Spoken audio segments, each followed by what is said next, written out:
Hello friends, hi, welcome back to another true crime episode. I'm Faiza and every Saturday I post a true crime case, and if you're interested in true crime, please do like and subscribe, and I will be posting every single week. So today's case really kept me up at night. It's about a British serial killer called Graham Frederick Young. Have you heard of him? This man decided to poison anyone that he could, his friends, his family, and his co-workers. This person was dangerous. He cannot be trusted. He's a diagnosed psychopath, and he had this obsession with toxicology, chemistry, and just causing harm on others. So today we're going to talk about Graham Young, the teacup poisoner. Graham Young was born on September 7th, 1947 in Neasden, Middlesex. Graham's childhood was completely normal up until the age of 12.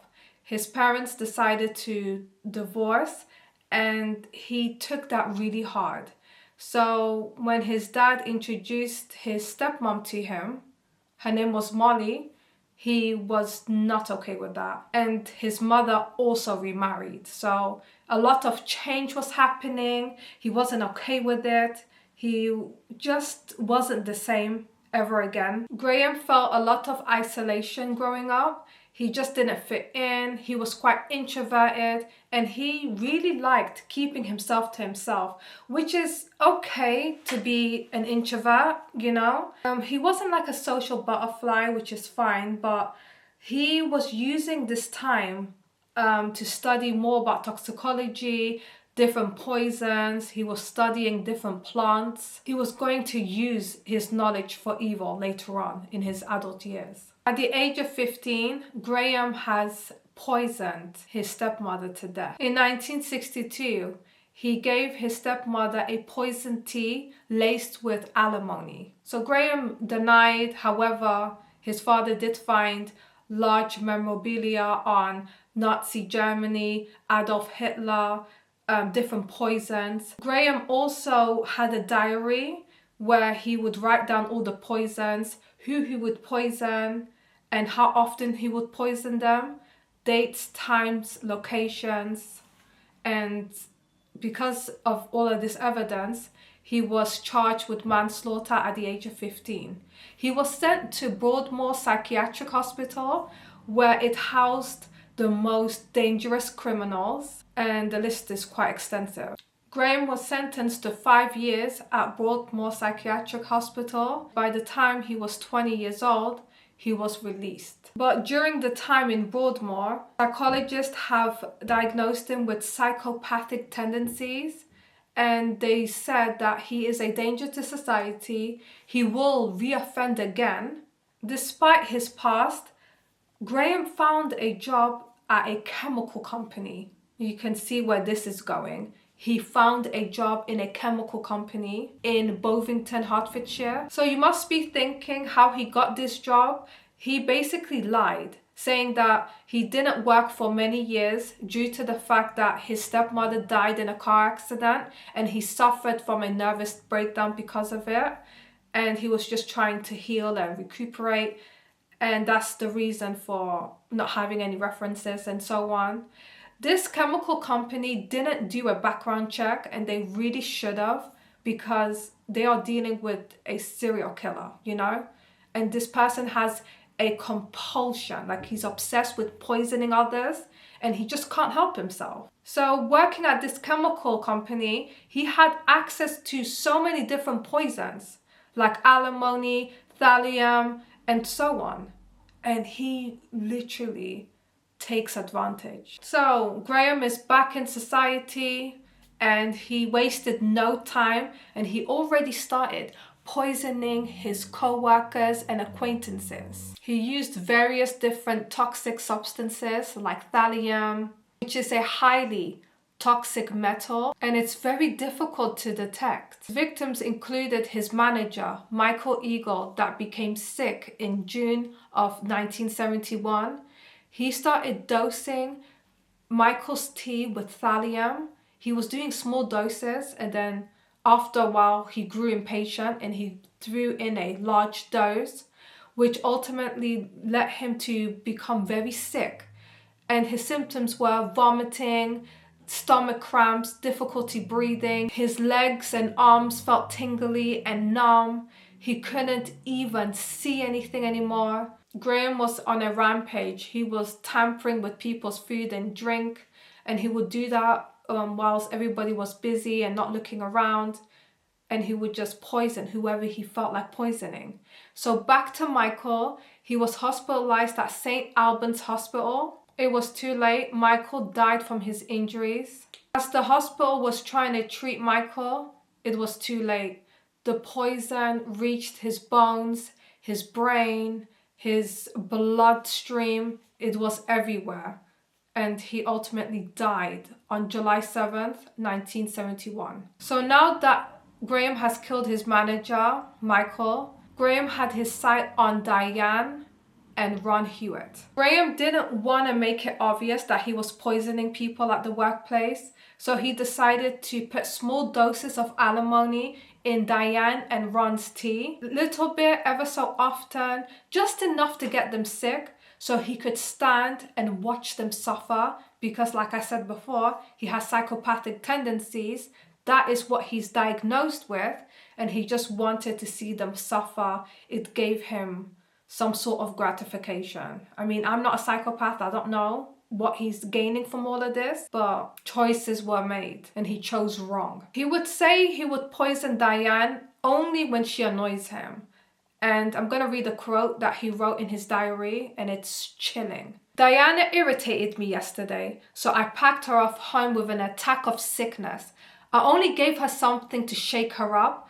I now regret that I didn't give her a larger dose, capable of laying her up for a few days. That is what he said about poisoning Diane. So if you irritate Graham, he's going to poison you to death. Thank goodness Diane ended up surviving this ordeal. She had the same symptoms as Michael: vomiting, diarrhea, just pain in her chest, tingling in her legs and arms, blurred vision, and so on. However, he was putting small doses in her tea, so it wasn't fatal. And somehow he left her alone from here on out. However, he was also poisoning Ron Hewitt. But Ron was leaving the company and he was working his notice. And Graham knew about it and he was like, I'm not having that. So he gave him larger doses. Ron became sick. He stayed in the hospital for an extended period of time, which led to his recovery, thank God. And then after he recovered, he didn't go back to the workplace, he worked elsewhere. So he still doesn't know, maybe he does now, I'm not sure, that he was targeted by a serial killer. Graham Young was poisoning him. Graham then decided to poison two other victims, David Tilson and Jethro Batt, on the 8th of October, 1971. Both of them were poisoned with thallium, but fortunately, due to the extended hospital stay, they recovered. However, Graham strikes again, and this time he targets 58-year-old Fred Biggs. He was a counselor that worked part-time with Graham at this chemical company. Fred shortly was showing the same symptoms: vomiting, diarrhea, stiffness in legs and arms, tingles, pins and needles. Fred was then taken to Whittington Hospital in North London, where he unfortunately dies. Graham Young poisoned him to death by placing large amounts of thallium in his food and drink. Usually he would just poison your tea, but he also poisoned his food as well. What makes it worse is that Graham was calling Fred's wife for updates. He just wanted to know whether or not the symptoms were getting worse or not, but he was acting like he was concerned for his health and well-being that he tampered with. So since all of the work colleagues either died or suffered severe illnesses, they were getting quite suspicious of Graham. They were thinking, we all got sick and we're all blaming it on the Bovington bug, but why didn't you at least get sick too or show any symptoms?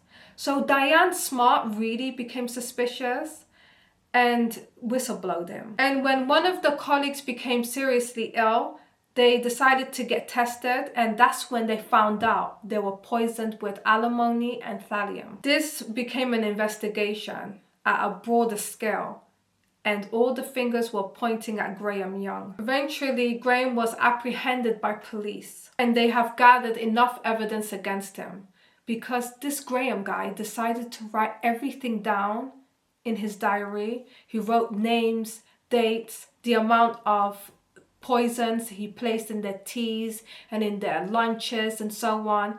This Graham guy was literally hovering around the staff room and everything, and everybody had a designated coffee cup with their name printed on it, so he could easily choose his victims. It is a very chilling ordeal, it really is, because usually we don't really think about the people that handle our food and drink, because I do overnight deliveries and stuff, and I just never think twice about, is this food laced with poison or not?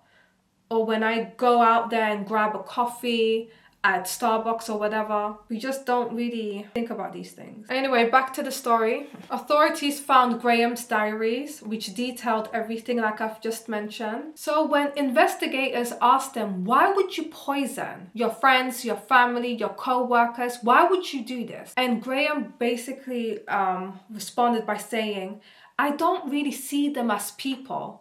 I saw them as guinea pigs. He showed no remorse. I think he does know what he was doing to people, and he got some sick gratification watching them suffer and get sicker and sicker and then eventually hospitalized. He found it thrilling, in my opinion. Graham Young was tried in 1972, and he was charged with 2 counts of murder and several counts of attempted murder. The trial revealed a very depraved, psychotic man that enjoyed inflicting harm on others.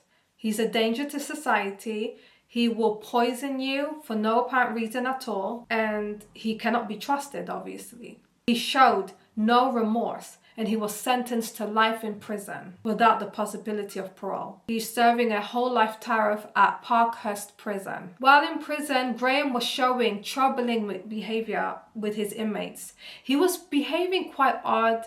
He was manipulating others. He was just causing chaos and mischief within the prison. He was showing traits of psychopathic tendencies. He spent the remainder of his life behind bars. However, his case became a media frenzy, and he was nicknamed the teacup poisoner, like I said at the beginning of this video. And that led to other psychologists and criminologists to study regarding his behavior and his diagnosis, and they're trying to figure out why he did what he did. However, Graham died in August 1st, 1990. Nobody claimed his remains. So he was cremated by the prison, and his body was scattered in a nearby beach. So this case sparked a debate on individuals with mental health issues are very dangerous towards others, So did he need mental health treatment, or was he a depraved monster that just caused chaos and destruction everywhere he went? Till then, this brings us to the end of today's video. I hope you found this case interesting. Graham Young was a dangerous man, and he shouldn't never been released the first time, because at the end he did admit to killing his stepmom, Molly, but he wasn't charged for that murder. With that said, please stay safe, stay hydrated, and I will see you guys in my next video. Take care. Bye.